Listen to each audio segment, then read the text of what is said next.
Patay ang tatlong estudyante matapos mag-overtake at mabangga sa isang truck ang sinasakyan nilang motorsiklo sa Bansud Oriental, Mindoro. At 6 sugatan sa karambola ng 4 na sasakyan sa Roman Superhighway sa Samal, Bataan. Narito ang unang balita sa probinsya. Bumagal ang daloy ng trapiko sa kahabaan ng Roman Superhighway matapos magkarambola ang 4 na sasakyan sa bahagi ng Samal, Bataan. Base sa investigasyon ng mga pulis, unang sinalpok ng 16-wheeler ang mobil na papasok noon ng highway. Nadamay naman isang pickup truck at SUV. Ang police mobile, muntik pang mahulog sa bangin sa gilid ng highway. 6 ang sugatan sa insidente at kinailangang bigyan ng paunang lunas. Patuloy na inimbestigahan ng mga pulis ang insidente.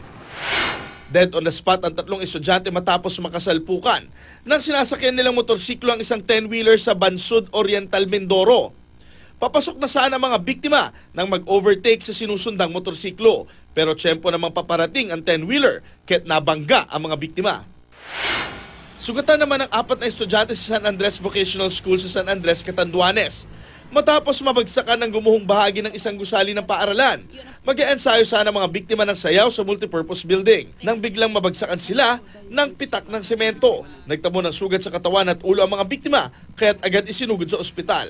Ayon sa pamunuan ng eskwela, napinsala ang kanilang gusali noong kasagsagan ng bagyong Nina.